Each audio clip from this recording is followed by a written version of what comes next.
So just to put it into some sort of context, so Ath's got a lad who's just joined the staff at a county. You got Nasser and myself have kids who are teenagers who are enjoying cricket and just going through that journey, and Bumble's at the other end where his kids have gone through that journey and retired, in fact, from professional cricket in his son Graham Lloyd. Ath, I'll start with you. Is there a right way to do things, or is it just all trial and error and you make as many mistakes as you do successes?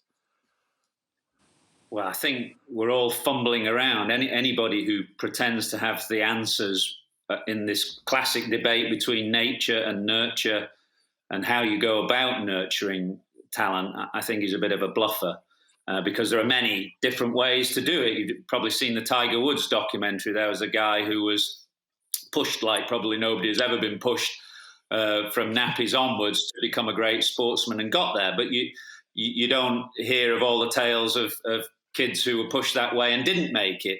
And then at the other end of the scale, you might have a Federer who was encouraged to play all sports, and A.B. de Villiers who was encouraged to play all sports, and perhaps with a less intense upbringing. So there are many different routes, I think, to it.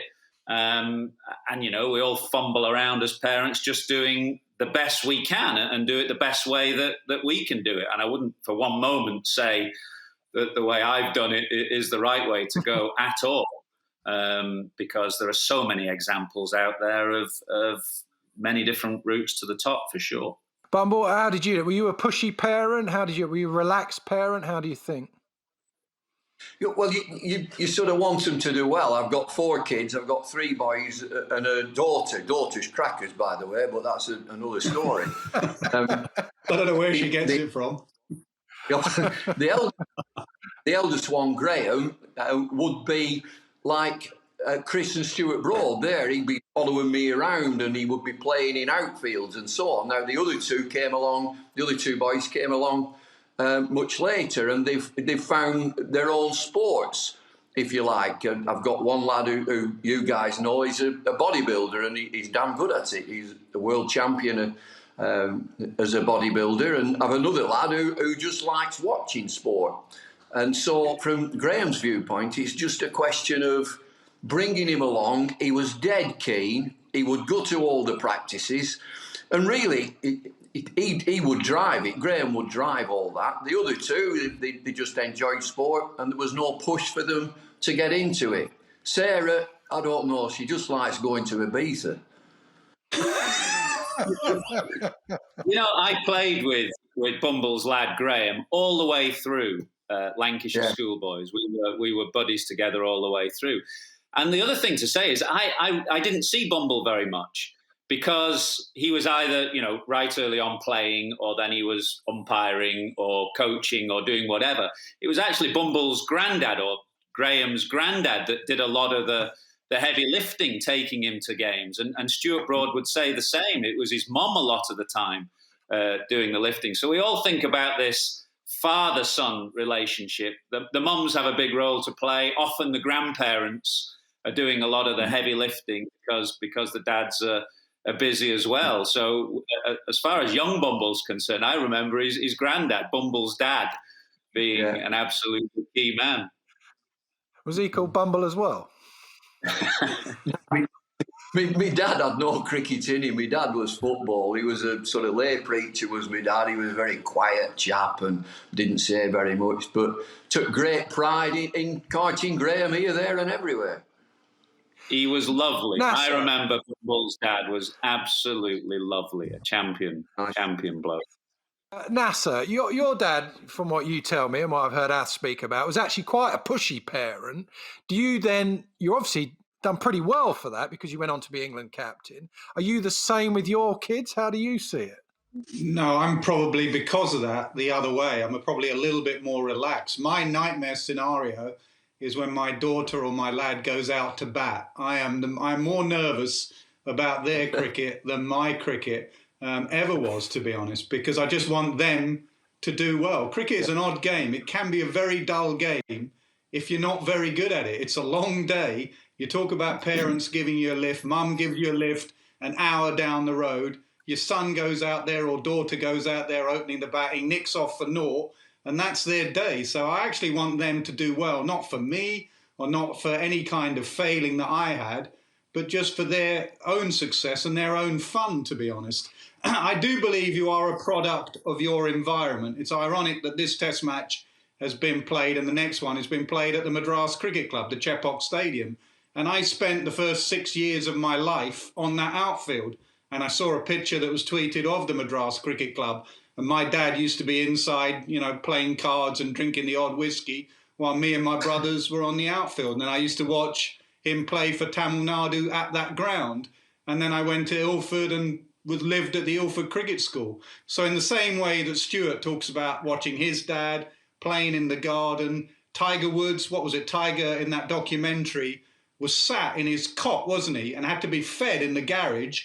And his dad was just hitting golf ball after golf ball. And mum couldn't take Tiger away to be fed. He wanted to be fed watching dad hit golf balls. And that must have an impact on you. It doesn't mean you're going to end up Tiger Woods, but it must have an impact on what direction you want to go in and whether you like that sport or not, or are good at that sport. Now, so let me just come back on you on that then. So your dad was quite pushy and really worked you hard. You became England captain. So why is it, though, that you don't want to do that with your kids if it works so well from what your dad did? Yeah, I know you're using it. He wasn't that pushy. He gave me everything that was needed, in as much as, on a Saturday morning, I wanted to stay at home maybe and play Game Boy and do all the things that a teenage boy does. And he would say, no, you're coming to Ilford Cricket School to have a net for 4 hours and go in that direction. I think that everything that happened for me, I will always be grateful and thankful to my dad, because if my dad hadn't been like that, hadn't made the sacrifices, hadn't moved from India to England and made the sacrifices that he did, I wouldn't have ended up with the lifestyle and playing cricket for England. But I think, as Ath just said earlier, for every story of myself or whatever, there are so many that don't make it. And there was a time where I did want to rebel, and there was a time where I did want to think, do I need to go down this road? So you got to be very careful if you think the only way to do it is by driving your child, drive them all the time. You must be an Essex cricketer. You must be an England cricketer. You must practice. You must do this. One thing I really admire about Athers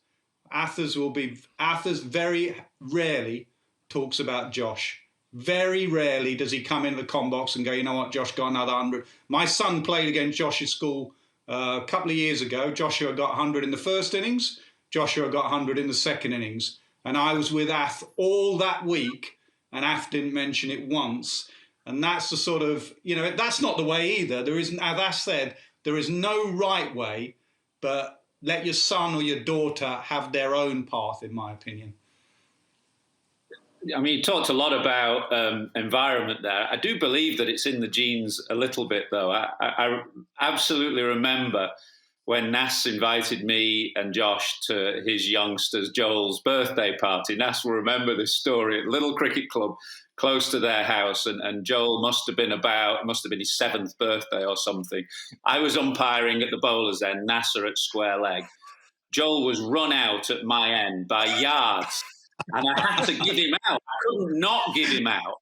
And Joel slammed his bat down and ran out of the cricket club and down the road. It must be in the genes as well. Bad running and a temper. It's a combination of nature and nurture. Well, I mean, on a serious note, that is a true story. But on a serious note, it must be, because if you look at the list of cricketers that have gone on to play for England, whether it be Bairstow or Broad or Hollyoak, not just England cricketers, Mark Waugh, Steve Waugh, look at them, Stuart, Mickey and Alec. There's just a long line of cricketers. Butch and his old man, it's just unbelievable. There is a remarkable statistic, isn't it? It's something like 25% of England Test cricketers have had a relative who have played first-class cricket. I don't know the stats exactly, but it's something like that. And that's that combination of it's in the genes a bit, but it's also the environment, because, if you've played the game and love the game, it's a good chance that your son or daughter will be inculcated into the game as well. So it's a fascinating debate. before I ask you what inculcated means, but 25% of cricketers, you're saying that seems far too high a number, surely. What's that? There's 700 odd test cricketers. What's 150 odd players have had some sort of link. Is that right? So Benedict says it was in Shiel Berry's book, The Game of Life, and I think he slightly got the figures wrong. So we asked Benedict to try and look at it, and it was something around that mark. But it is a remarkably high number who have had some link with the first class game. I was looking for my dictionary. What does inculcated mean? Is that your dog, Bumble? That's my dog. Hang on, I'll do it. Why has he got a sign up behind him? Bumble's Green. I mean, he has props in his house. Right then, Bumble, let's go more into coaching now. First of all, do you have to have been a good player to be a good coach? No, I don't think so. You get plenty of lads that go into coaching and want to do the bit. And just think, that conversation that we had before the break, just think of the amount of people at cricket clubs who devote the time to bring on talented young cricketers. I think that's really important. And there can be all sorts of coaches there, mentors, senior professionals, lads who just show you the way. So there's all sorts of aspects to coaching. You know, you can go right through to an elite coach of an international team. But along the way, there are coaches that have had a real input and encouraging young cricketers to bat, bowl, field.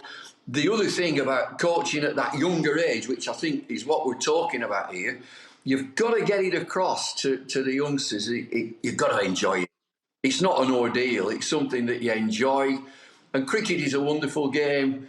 There's elation and there's despair. So it's telling you about life as well. You've got a bit of life included in cricket with the journey that you're on from being a young, talented cricketer to being an elite cricketer. And the one thing that's constant all the way through that is that word enjoy. What about after that young age when you're coaching, Bumble? How important are the badges and the levels, you know, the level 1, level 2 badge? Do you need all that? You know, I work with Duncan. I'm not sure he had all his badges. Can you just be a good coach and know the game and not worry about that? Yeah, I think you can. To get back to badges, when I did all mine, it was the knack of getting something across. And particularly to younger children, to groups, big groups, and going back in the day, grip, stance and backlift and that sort of thing, when you've got a big group and how to organise a big group. But, you know, in answer to your question, that I don't think you need badges to be a coach at an elite level. You need experience, you need to have been there and done it, and you've got to have a rapport with the lad or young lady or a girl that you're working with. I think that's important, to try and get a rapport and a trust and a bit of respect, because somewhere along the way, if you're really close, if you get really close to the cricketer, there might be a time when he needs a slap, when you've got to give him a bit of a come into the office. And that's a bit difficult because you're always trying to encourage. But if you've got respect on both ways, I don't think it's important that you've got every badge. I think badges help at a certain level, and also for getting a job. In this day and age, you need your badges to get your job. But at the elite level, if you can identify, I want X to work with him, I think that's a decent way of going. So, Ath, let me ask you then that. In English cricket, as Bumble says there, you need your badges to get a job in professional sport generally. Is that right, though? Are we limiting ourselves? Because there's a lot of very, very good coaches, I would argue, who are school teachers now because they didn't have the badges. They didn't have the 4 years or whatever it takes to go from level 1, 2, 3 and 4. So should we sort of broaden our horizons a bit and not just look at the qualified coaches? Yeah, cricket's gone through a journey, hasn't it? It was probably the last professional sport to be very accepting of coaching. It's only really relatively recently that coaches have come into the game. be as many backroom staff now as players in England's tour party in Chennai. But that's a relatively recent development. And I suppose the next stage of the development is that as coaching becomes a profession, an accepted profession in the game, it won't just be limited to former players. I mean, you mentioned school teachers there. You'd have played, I think, under John Inverarity, would you, at Kent, who was a school teacher after finishing his career in Western Australia. And I've always felt that teachers have a way with people because of their experiences in the classroom. And if you can combine that cricket knowledge with a knowledge of how young men and young people, young girls are, you know, in their kind of character and development, I think that is a fantastic combination to have. You need to have the cricket knowledge, but you also need to put that into the context of people. You're working with people, they're not machines. They will have good days and bad days. And so that's so important as well. You'd have seen a lot of kids' cricket. It's quite a unique sport in that your best players at that level dominate. It's not like football, where you can be decent and you'll still see as much of the ball as your gun player up front. In cricket, your lad, for example, as I said, goes out and gets 100, which means your number 6, 7, 8 doesn't bat a lot or then doesn't bowl. How do you balance say you're a teacher or a young coach, how do you balance giving your best players the greatest opportunity to progress, but also keeping the less good players interested in the day? I think it depends on the level of the game that you are at.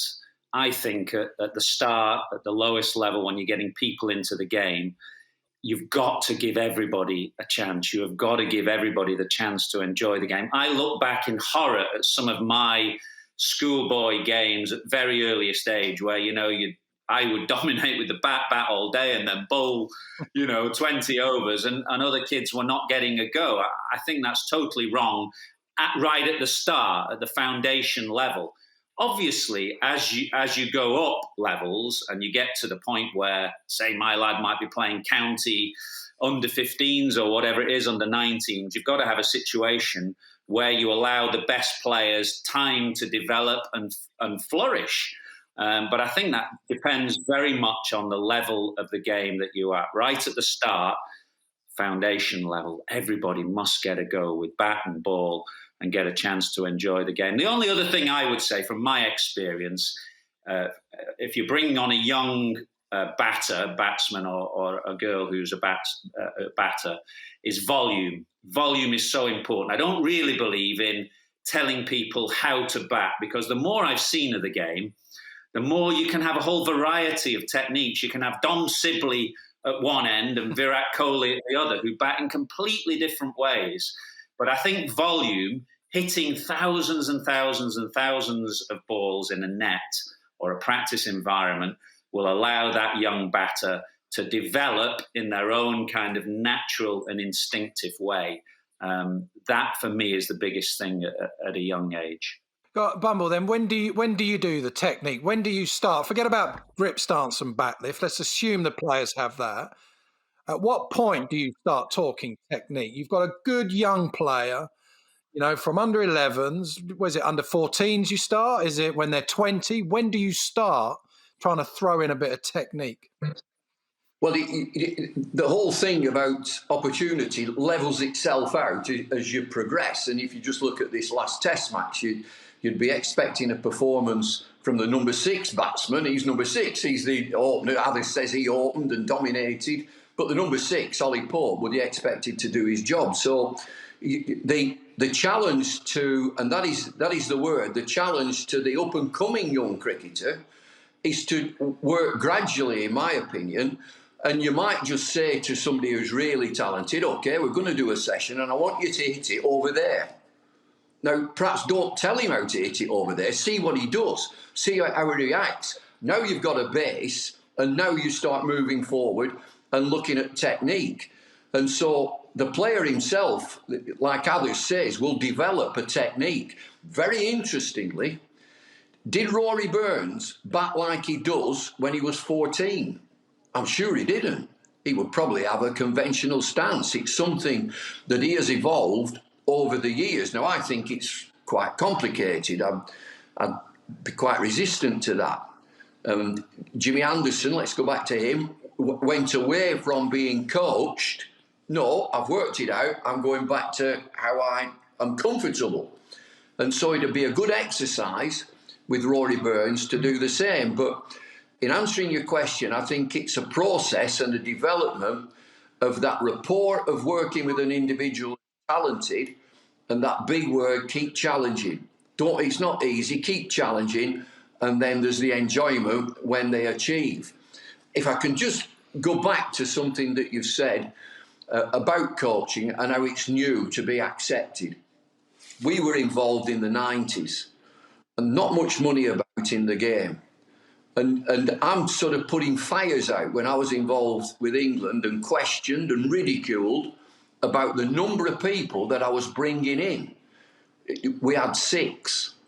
There were column inches written that there's too many people. What do they all do? Well, now there's a backroom staff, I think, of 17 or 18. So the acceptance of the coach and knowledge, and this programme that we're doing now, you can rewind to Jimmy Anderson. I'm not interested. Jimmy Anderson is interested now. He's 38. He wants to stay fit because they've got support and a backup staff. Do you have to, as a coach, when you do, I've done the level 3, not sure if I've finished it, but I've done it. And they try and teach you about everything, every part of the game, batting, bowling, all of that. Now, I spent years as a batsman. So batting, I've got not a bad handle on. Bowling, I'm very limited on. So do I then, if I wanted to be a coach, do I have to upskill my, to use a management term, my knowledge of bowling? Or actually, that's for the bowling coaches, that's for other people. Stick to what I know and just go from there. I think as a player, as a coach, you need to improve and learn as you go along. And also don't just say, that's the way we used to do it. Live in your era. One thing good about Bumble's like 200 years old, but he's willing to move with the times and learn with the times. We've worked with people who used to scoff when bowlers said wobble seam, that there's no such thing as a wobble seam. And then you get Stuart Broad come on and explain it, what the wobble seam is and how the game moves on. There are some fundamentals with the game that will always be there, but people come in and change your way of thinking. Kevin Peterson comes in at a game at Durham, turns round left-handed and switches Scott Styris out of the ground. That you can't coach that. Kevin has to go into the net himself and work on that and have the self-belief to be able to do that. The coaching part of that is that if Kevin Peterson gets out playing that shot, you don't go to him and say, well, why did you do that? That's ridiculous. We don't do that in the modern era. You realise that the game's changing and you have to change with the game. The other thing, mentioning Kevin Peterson there, it's not just the coach that you can't pigeonhole, it's the player. When me and Ath opened England schools under 15s as leg spin bowlers. We opened the bowling against Scotland under 15s, right? Kevin Peterson, when he played against us in Durban, batted 9 as a 19-year-old and bowled as an off-spinner. So don't pigeonhole cricketers too early in their career that you're a batsman, you're a bowler. Give them both strings to their bow and they will find a way of developing one over the other or become a genuine all-rounder. So, Ath, then you get county academies who specialise, though. They do the opposite of that a little bit, where they look at 15, 16-year-olds and they say to 10 of them, yeah, you're good enough to get on our academy and we're going to invest all our coaching, all our time, all our expertise goes into them. Should they then not broaden that net, try and get it as wide as possible rather than sort of putting all their eggs in those 10 baskets? Well, I think the net should be as broad as possible for as long as possible. There will obviously come a point where you recognise a young player is good enough to go onto the staff and you are putting a lot of tension on that young player to try and become the best that he is. But if I look back at my lads' Middlesex under-10s team, for example, there's 2 of them that have gone on to become professional cricketers. So obviously a lot won't. And therefore, I think the broader you can have the net, cast it as wide as possible, for as long as possible, that's certainly the way to go. Because people develop at different rates. You will have some kids who are fantastic at 12, 13, 14 and stand out in their age group. But you'll have some who are late developers. Think of Andrew Strauss, who went on to play 100 Test matches.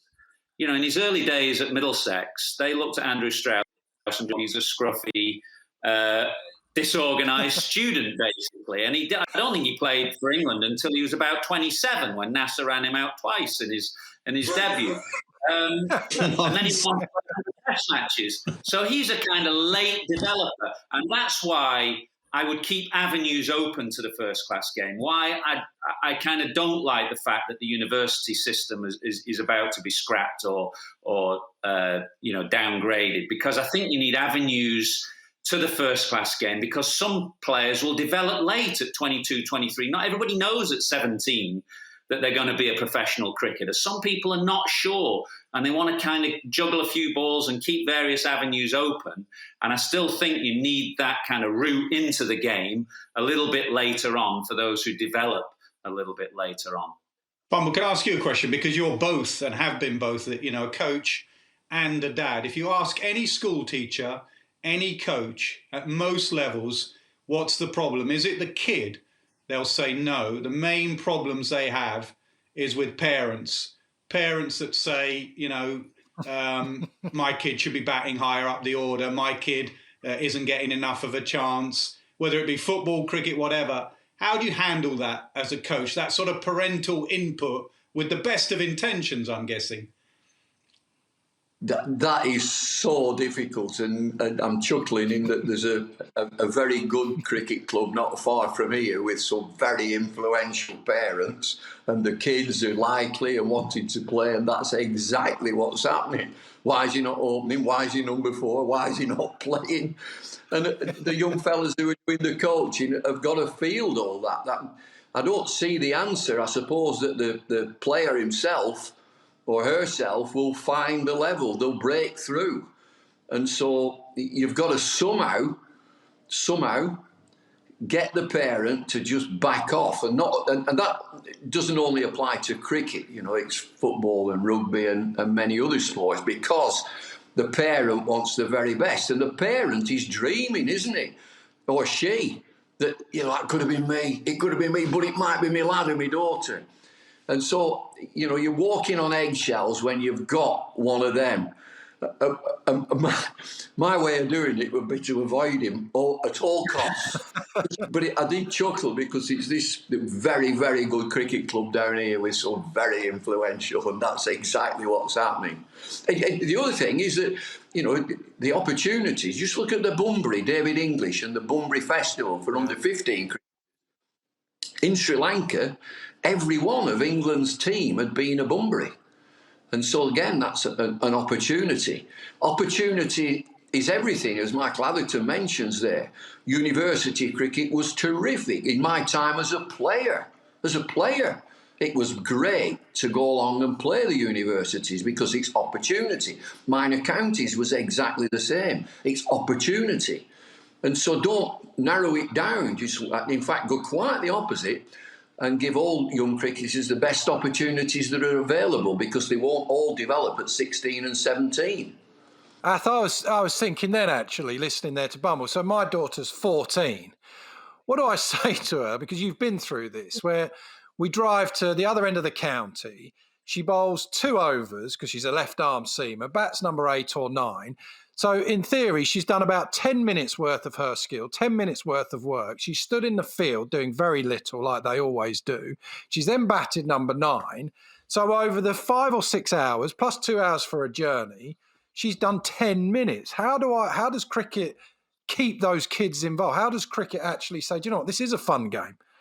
This is worth sticking with, when she's going, well, I'm not doing anything, Dad. That just goes back to the point I tried to make earlier about, at that level, I think you've got to give maximum opportunity for everybody. So it might mean the best player in the team batting at number 7 one day, to allow others to have a go and allow others to have a bowl. You cannot have a situation at 11, 12, 13 where there's only 2 players dominating every game, particularly, as you say, if you're travelling 2 hours for a county under 11's fixture. And you might just not want to play the same team in every game. You're spreading that net wide. You're trying to give maximum opportunity to the maximum number of players. to allow as many people to stay in the system enjoying the game for as long as possible. And eventually it's going to winnow down naturally. As you go through teenage years, people will lose interest, go off and do other things. But those who really love it will stay with it. Those who are really good will stay with it. And naturally it will kind of, whittle down. But for as long as possible, give as many people as possible the opportunity to enjoy the game, because it's a great game. I think also, Rob, there is a little bit too much of a rush to what people think is modern proper cricket. So they have to wear whites in the net. They have to have nets. Can you think of anything more boring than being a batter and the ability's not quite there? So someone runs up and bowls 5 balls into the side of the net, and you've had 2 minutes, then you come out, you've not gained anything from that. And having long days, having 50 over games when you're 12, 13 years old. Of course, your great players are going to boss that, and your number 8, 9, 10 isn't going to do a lot, and they're going to be in the field for 50 overs.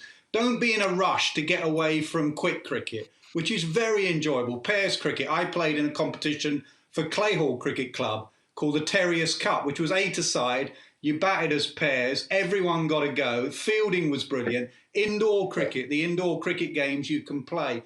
Everything and everyone seems to be in a rush to be in whites, to be out there for 50 overs.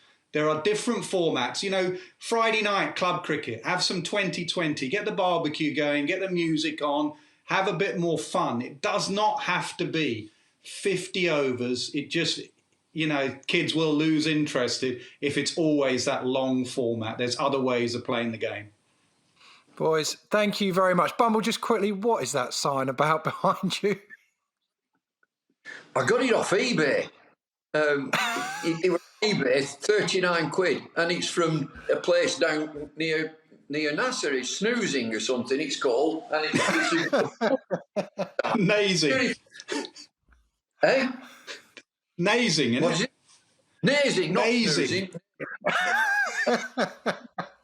I'm doing it up, I'm painting it up, and I'm going to put it outside somewhere. I think it's lovely. But I've got to tell you, Rob, before you go, and I can share this with you. I'm working for the government.